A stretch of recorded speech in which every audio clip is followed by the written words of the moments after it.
Iconic Business, le luxe by BFM Business. Audrey Maubert. Iconic Business, un univers digital et une émission exclusive, intemporelle, mythique, responsable et déculpabilisée. Deux invités, une seule vision, un studio. Le studio Join Mankou, Sanjit Mankou l'architecte, Patrick Join le designer, un duo de créatifs, de créateurs qui pensent les espaces, les lieux de retail, d'hospitalité, les entre personnels. Quelle vision, quelle identité, quel projet ils sont dans Iconic Business aujourd'hui. Dans les désirables de la semaine, Chanel qui ose toucher à son iconique flacon du parfum numéro 5. Juliette Weiss nous raconte dans un instant, sans oublier la sélection de la semaine avec Eva Jaco, amie aux Galeries Lafayette, ou encore une nouvelle série, oui, encore une série haute couture. C'est Iconic Business, bienvenue. Avec nous cette semaine, un duo de créateurs, de créatifs, je le disais. Sanjit Mankou, l'architecte, Patrick Join, le designer. Bonjour à vous deux. Depuis près de 20 ans, votre activité basée à Paris pour des ouvrages dans le monde entier. Qu'est-ce qui vous a réunis tous les deux il y a près de 20 ans ? Ce qui nous a réunis il y a 20 ans, c'est le dessin, en fait, tout simplement. Le fait d'être libre, de pouvoir inventer, créer et de ne pas avoir de frontières, en fait, de pouvoir tout faire. Donc, finalement, ça résonne particulièrement d'être basé à Paris et de travailler dans le monde entier aujourd'hui. C'est exactement ça, parce qu'à la fin, on a deux différentes cultures. Et les choses qui sont superbes, c'est que tous les clients, beaucoup de personnes allaient à New York ou à Londres pour le business, ils allaient à Paris pour le grand plaisir. Et quand ils veulent le plaisir, ça c'est où on jouait dans le sable avec eux, parce qu'il est là pour le shopping ou pour manger un repas extraordinaire. Et ça c'est où notre grande capacité en termes de design, c'est pour porter les gens un petit peu plus loin par rapport aux émotions. Et donc c'est toujours ça qui vous rassemble en 2024 ? Cette émotion, le dessin ? Oui, en fait, chaque projet qu'on va faire, en fin de compte, il va en amener un derrière. En fait, on est toujours sur le projet d'après. Donc, on a une quête, en fait. On a une quête, Sanjit le dit, de l'extraordinaire. À chaque fois, on nous demande, et ça, c'est quand même merveilleux, on nous dit, voilà, on a cet hôtel, on a cette boutique, qu'est-ce que vous pourriez en faire ? Et nous, c'est une page blanche. Donc, notre vie, c'est d'en faire quelque chose d'incroyable et à chaque fois de se renouveler et on n'est jamais content en fait. Jamais satisfait, en fait c'est la quête perpétuelle. C'est fatigant quand même de courir après la perfection, non ? Oui, mais en même temps je pense que chaque artiste, enfin tous les artistes sont dans cette situation-là. Et si à un moment donné on était satisfait, je pense qu'on s'arrêterait en fait. Mais la question, c'est qu'il y a toujours beaucoup de potentiel. Chaque situation, il y a beaucoup de choses qu'on peut faire. Et quand on dit le quête extraordinaire, c'est quoi l'extraordinaire? Ça change pour chaque personne. Mais pour nous, selon chaque client, en fait. Oui, exactement. Mais maintenant, il y a certaines choses qui étaient primordiales, qu'on a tous partagées. Et les choses pour nous, c'est comment en rendre extraordinaire. Ça veut dire qu'une chose qui peut devenir ordinaire devient incroyable, un souvenir pour beaucoup de temps. Manger quelque chose, boire quelque chose, juste devient à côté d'une piscine ou juste devient vraiment confortable à la maison. Et on allait plus loin que juste un décor, de comment tu sens dans un espace à la fin. L'espace, quand tu rentres, il y a toujours en parler avec les choses que tu voudrais. Mais en même temps, un certain montant de ça et aussi un certain montant d'un cadeau de quelque chose qui n'a pas even osé à demander, qui est vraiment le cadeau pour donner à quelqu'un quelque chose qui est nouveau. C'est ça, c'est la surprise, c'est ce qu'on fait en fait. La surprise, l'extraordinaire. De la gare Montparnasse à la maison Van Cleef à Séoul, en passant par la Mamounia à Marrakech, à quoi on reconnaît votre style ? Quelle est l'émotion Join Mankou aujourd'hui ? Alors, on n'en cherche pas vraiment une, on ne veut pas avoir de style. Finalement ? Oui, c'est pas très important pour nous. Peut-être c'est de réussir à ce qu'il y ait quelque chose qui soit innovant. On a parlé de surprise tout de suite. Donc quand on va pousser la porte, ça c'est ce qui va nous caractériser, c'est qu'a priori, quand vous poussez la porte, vous n'avez jamais vu ce que vous allez voir. Et nous, on ne va jamais se répéter nous-mêmes. Donc à chaque fois, on veut se surprendre nous en premier. Et vous arrivez justement à ne pas vous répéter ? Oui. à pousser les limites perpétuellement dans votre création? Parce que j'imagine qu'il y a quand même des choses qui reviennent un peu, pas machinalement, mais c'est un peu une lutte contre soi. Mais ça, c'est pourquoi les questions, c'est pas pour faire un décor ou juste une visuel, mais ça a l'air peut-être un petit peu étrange, mais on essaie Non. à aller convertir la plupart du potentiel d'une situation from potentiel de le réel. Ça veut dire que le client, le budget, l'endroit, le contexte, les personnes qui rentrent dedans, et c'est quoi le mieux qu'on peut faire. Et Oui. si tu es vraiment libre à faire les choses, quand tu répètes, tu laisses les choses dans les tables. Et quand tu voudrais vraiment aller jusqu'au bout, tu as besoin d'écouter, reprendre et faire le ping-pong. Et chaque projet, c'est une aventure unique. Oui, parce que finalement, on vient vous chercher pour incarner une identité en laissant quand même votre imagination et votre création. Oui, là, on va dire, c'est rare qu'on va venir nous voir en nous disant s'il vous plaît, faites-moi ça, je le voudrais orange, et après ça, c'est bleu et carré. Non, les gens, ils viennent nous voir pour qu'on joue ensemble, en fait. Alors, nous, on va avoir nos intuitions. Et ça, c'est déjà quelque chose qui est très, très fort. Donc, on a chacun nos intuitions, ce qui fait que c'est deux intuitions qui se mélangent. Donc, il y a moins de chances qu'il y ait une répétition, Oui, en fait. tout à fait. Et puis après, il y a le contexte, le client. Et là, on commence en fait une discussion. Et à la fin, il va y avoir quelque chose qui sera nouveau pour tout le monde. Et justement, vous n'avez pas l'impression d'être enfermé dans un cahier des charges. Ça vous ouvre toutes les portes, que ça soit un lieu de retail, un lieu d'hospitalité. Quand on vous livre justement la demande, vous n'avez pas l'impression d'être corseté.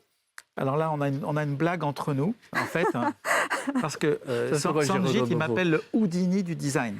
Houdini, vous D'accord. savez, c'est Oui, le tout à magicien. fait. Et donc, moi, Il adore. j'adore avoir le plus de contraintes possible. Et lui, c'est le s'extraire de- contraire. Ouais. Lui, il adore la liberté. Donc, en fait, plus vous nous en donnez de compliqués, plus je suis content. Et puis, quelque part, à la fin, on en fait quelque chose. Un goût certain du défi. Mais il y a toujours les possibilités parce que les questions, à la fin, even si avec toute la complexité, la chose que tu fais, c'est tu fermes les yeux et dis que c'est quoi que je voudrais profondément dans cette situation. Assez simple. Et tu dis que je voudrais de l'air, je voudrais te voir les étoiles, je voudrais écouter les oiseaux, je voudrais juste une chose qui était très simple, ou je voudrais une complexité, je voudrais fireworks, et avec ça, c'est pourquoi on parle avec un peu une chorégraphie de motion, c'est comment on situe les différentes choses qu'on voudrait faire. How do we erase our telephone? How do we get away from toutes les pressions du monde aujourd'hui pour vécu un moment authentique? Et ça, c'est difficile à faire aujourd'hui, mais ça, c'est les choses qu'on essaie à faire pour notre client. Donc vous gardez un duo avec cette émulation. Est-ce qu'il y a quand même des matières, des matériaux vers lesquels vous allez, ou là aussi, ça se réinvente à chaque fois? En fait, ça s'impose selon votre l'élaboration. Alors, il y a des matières qui sont des matières qu'on adore vraiment, Oui. mais depuis toujours, et qui étaient là avant nous et qui seront là après nous. Par exemple. Le bois, De plâtre, de coton. le verre. Après, on a une conscience écologique qui fait que maintenant, on fait franchement attention aux matériaux qu'on utilise, à comment ils sont assemblés. Et ça change notre design. Oui. Donc ça, c'est quelque part, c'est quand on a commencé notre pratique tous les deux, ce n'était pas encore très important. Maintenant, ça devient essentiel. Mais après, je dirais que toutes les techniques, toutes les matières sont très intéressantes.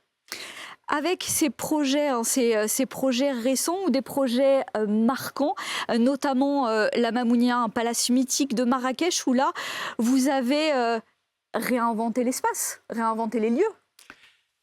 C'est une chose qui est assez difficile. C'est à la fin, quand quelqu'un présente un lieu mythique, c'est un honneur. Mais en même temps, you can't screw it up. Yes, Ouais, c'est vrai intimidant, il faut assumer l'héritage. Exactement, mais en même temps, la première chose, c'est tu écoutes. Tu allais dans les espaces, tu enlèves tous les côtés mythiques et tu dis, est-ce que ça marche? Est-ce que je sens bien? Pourquoi? C'est quoi que j'ai besoin de sentir mieux? Et à la fin, comme un chirurgien presque chinois, tu ajoutes un petit peu de feu, un petit peu de ça, jusqu'à tu sentir vraiment super. Voilà, donc en fait, on a repris le lieu et on n'est pas les premiers, mais on n'est pas les derniers. C'est ça. D'autres vont revenir mettre une couche sur ce travail-là. Donc on essaie de comprendre, c'est ce que tu expliques, ce sont les énergies, on appelle ça. On essaie de comprendre les énergies dans les lieux et de voir où naturellement les gens vont, là où ils sont, là où ils aiment bien être au calme, là où ils aiment bien être plutôt social. Et on essaie de comprendre si c'est aligné en fait entre ce lieu était fait pour être social, mais en fin de compte c'est un endroit de calme, donc ça ne marche pas. Et ça, c'est notre premier métier, intuition, docteur de l'espace, en fait. Docteur de l'espace, c'est important aussi, j'imagine, quand vous rencontrez une maison comme une maison de Van Cleef et cet enjeu à Séoul, vous créez un lieu particulier, un lieu d'émotion, mais c'est aussi une démarche, ça fait partie, ça s'inscrit dans la stratégie de la marque, de la maison. Donc un lieu de retail, ça doit être particulier à dessiner et à élaborer. Alors, nous travaillons avec Van Cleef & Arpels depuis de nombreuses années et c'est vrai qu'on est on est aligné avec l'ADN. Et là, à Séoul, ce qu'on a voulu faire, c'est un jardin, en fin de compte, une maison-jardin.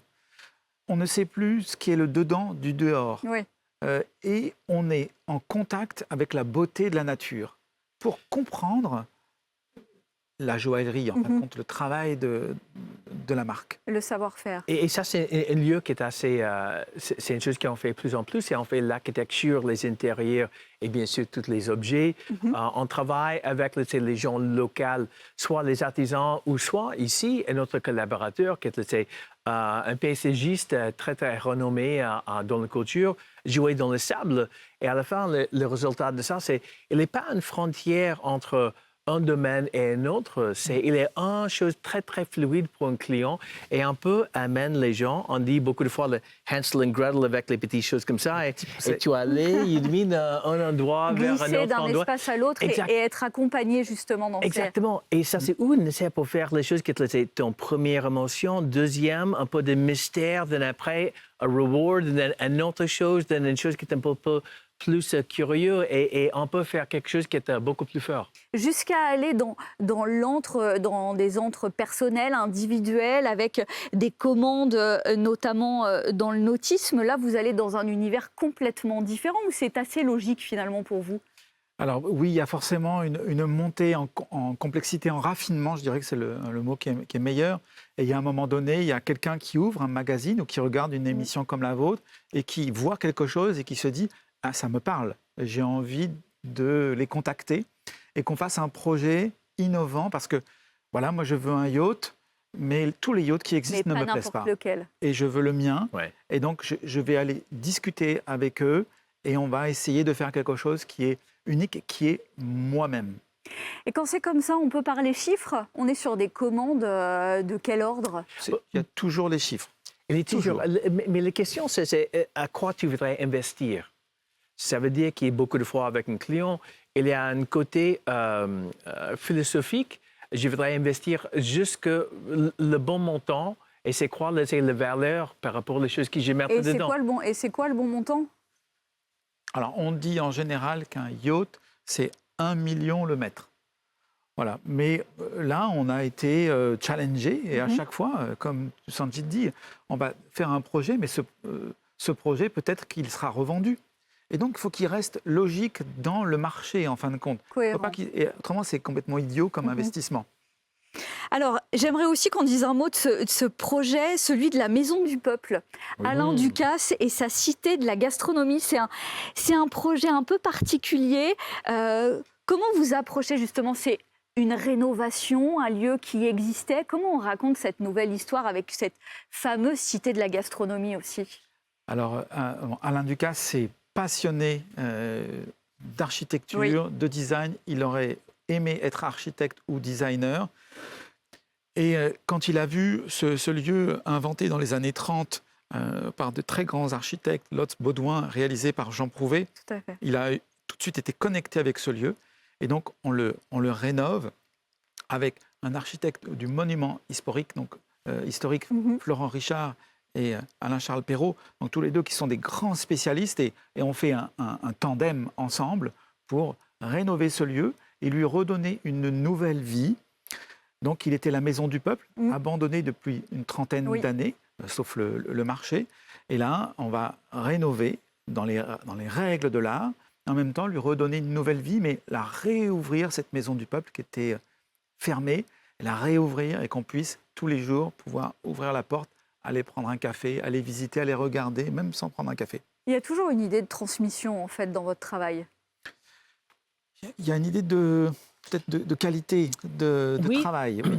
Et il est toujours aussi une recherche. Par exemple, une fois qu'on a fait un des hôtels, les Nouvelles Palaces, hôtels à Paris, la question pour nous, c'est aussi comment on peut travailler avec peut-être la 4e ou la 5e génération des ouvriers qui a déjà fait, c'est peut-être Versailles. Et comment on peut retravailler avec ce plâtrier pour faire quelque chose qui n'est pas en répétition de ses parents, grands-parents, arrière-grands-parents, mais comment on amène ce genre de choses-là vers le futur.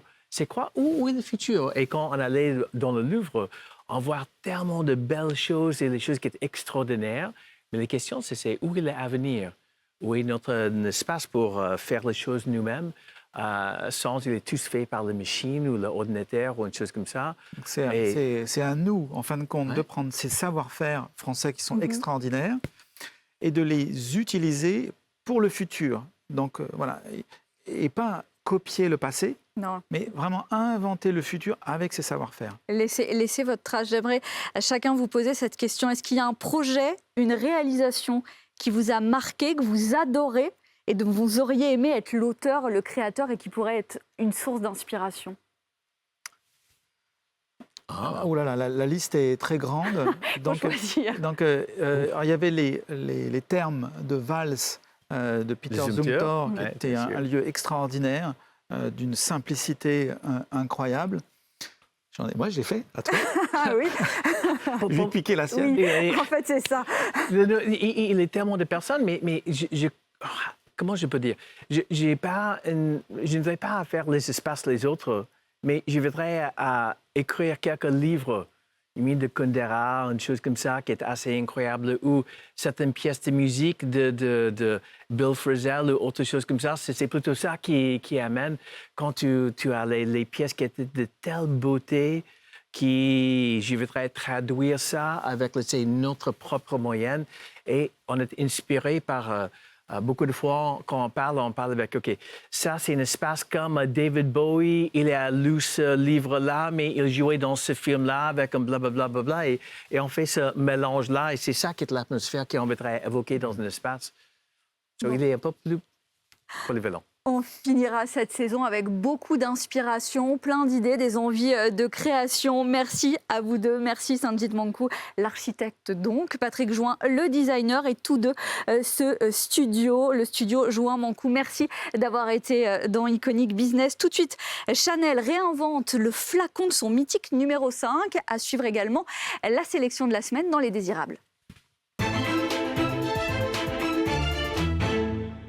Les désirables de la semaine, tout ce qui nous a fait envie, séduit et intrigué ces derniers jours. Avec moi aujourd'hui, Juliette Weiss qui va nous parler de Chanel. On y revient dans un instant, bonjour. Et cette nouvelle sélection pour cette semaine avec Eva Jaco, bonjour. Juliette, prise de risque ou marqueur pour la maison Chanel qui réinvente un flacon iconique, c'est osé. Tout à fait. Alors, c'est surtout l'idée de réinterpréter une légende. Le Chanel numéro 5, un petit rappel, c'est un grand classique qui a été créé en 1921 par Gabrielle Chanel. Elle n'était pas seule, elle était accompagnée d'Ernest Beau, qui était le nez à l'époque de cette création iconique. Alors, Gabrielle Chanel, à l'époque, elle voulait créer un parfum pour femmes qui sentent la femme, résolument féminin, très floral. Ce parfum, il va s'inscrire comme une icône, comme une légende. Et c'est la première fois que la maison Chanel décide de réinterpréter le flacon. Elle a déjà réinterprété l'odeur, on a découvert des eaux plus fraîches, mais là c'est la première fois qu'on travaille le flacon, et pas n'importe comment, puisque c'est radicalement différent du flacon initial. Mais c'est un vrai parti pris de revoir une telle identité. Totalement, alors surtout que vous voyez là c'est vraiment un parfum ovale, transparent, épuré. L'inspiration derrière ce nouveau flacon, eh bien c'est Marilyn Monroe. Une icône. Pourquoi Marilyn Monroe? Eh bien parce que Marilyn Monroe, elle déclara en 1952 dans une interview qu'elle dormait nue, simplement vêtue de quelques gouttes de Chanel numéro 5. La légende était née. Et c'est Sylvie Le Gastellois, qui est donc la directrice du packaging de la création chez Chanel, qui s'est inspirée de cette goutte de Chanel pour créer un flacon ovale. Elle parle vraiment d'un flacon épuré qui tient dans la main. Il y a un côté très sensuel. On peut presque le porter près de soi. Il y a vraiment tout ce travail autour de ce design. Elle dit même, c'est une nouvelle façon de découvrir ce parfum iconique. Une forme absolue qui se love dans la main, l'épure et la simplicité sont les valeurs portées par ce parfum.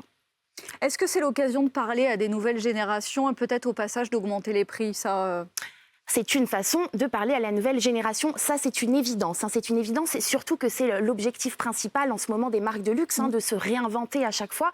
Et alors, surtout quand on parle d'iconique, comme ça, c'est toujours un petit peu un challenge de retravailler les codes. Et alors, ce parfum, c'est intéressant de l'utiliser comme un marqueur puisque il représente à lui seul les problématiques que l'industrie du luxe demande. La première, c'est gérer la transmission. Comment est-ce qu'on gère un petit peu cette transmission? Il ne faut pas être trop en rupture, il faut maîtriser les archives, c'est ce que fait parfaitement Chanel en utilisant l'idée de la goutte, Marilyn Monroe, on travaille là-dessus. Maîtriser la rareté, le flacon, il est en édition limitée, évidemment, et maintenir une stratégie à long terme. On fait ça pour pouvoir séduire les plus jeunes, puisqu'Audrey, l'eau de Chanel, c'est l'eau numéro 5, l'odeur est légèrement différente. On a une odeur fraîche, une odeur plus contemporaine. Donc, si le flacon a été retravaillé, la fragrance aussi. On veut parler à quelque chose de plus jeune, des codes plus légers, moins ancrés dans quelque chose de très du côté des archives. Exit les mères et les grands-mères pour le Chanel numéro 5. C'est une affaire de génération. Là, c'est la nouvelle génération. Merci Juliette. Avec cette semaine aussi la sélection d'Eva Jaco pour la 3e année de son opération French Touch aux Galeries Lafayette. C'est Ami qui prend ses quartiers aux Galeries Lafayette pour cet été. Oui, après Louboutin et Yves Saint Laurent Beauté, eh bien, c'est Ami qui a été choisi en effet. Alors ici, la griffe en fait s'installe dans les deux portes, au niveau des deux portes des Galeries Lafayette, avec deux pop-up exclusifs qui mettent en scène la collection capsule d'Ami. Ça s'appelle la plage Ami. Et puis direction aussi le rooftop où la griffe a installé un glacier et un crépier. Et c'est d'ailleurs le chef Julien Sebag qui est à la tête de ces deux cartes. Et c'est à voir tout l'été. Et puis côté exposition, on retrouve Jean-Paul Gaultier qui s'expose au SCAD Lacoste. Vous savez, c'est cette grande école d'art qui est donc américaine et qui a son antenne dans le sud de la France. Et bien ici, ça s'appelle Cinémode et c'est une expo qui met en lumière les goûts pour le costume et ainsi que le penchant pour l'image cinématographique du couturier. Et tout ça sur les terres du premier mentor du couturier, donc Pierre Cardin. C'est une exposition qui a été orchestrée par le couturier lui-même en collaboration avec la Cinémathèque française. Alors on retrouve des robes haute couture, des corsets, mais aussi des costumes légendaires. Tout ce qui a inspiré véritablement Jean-Paul Gaultier, notamment les décors du film, les costumes du film Blow Up, et puis toutes les icônes également, Marlène Dietrich, Catherine Deneuve ou encore Brigitte Bardot. Vous découvrez les images si vous nous suivez à la télévision. Et puis justement, on a un nouveau rendez-vous, ça n'en finit pas. On a eu The New Look, on a eu Cristobal Balenciaga, Becoming Karl Lagerfeld. On connaît, ça y est, la date de la diffusion de la nouvelle série dédiée à la haute couture. Oui. La Maison, un casting 4 étoiles. Oui, La Maison, eh bien, ce sera le 20 septembre prochain sur Apple TV. Alors, on découvre cette série avec notamment Lambert Wilson, Amira Kazar ou encore Carole Bouquet. Alors, La Maison, à la différence de tout ce qu'on a déjà, nous, vu ces dernières semaines, eh bien là, c'est que La Maison, c'est une fiction. C'est inventé de A à Z et cette série dévoile les coulisses d'une grande maison de haute couture avec une grande famille à sa tête qui subit un gros scandale. Eh bien, on va devoir trouver tous les moyens, en tout cas, sont permis pour à ce que la marque de haute couture renaisse.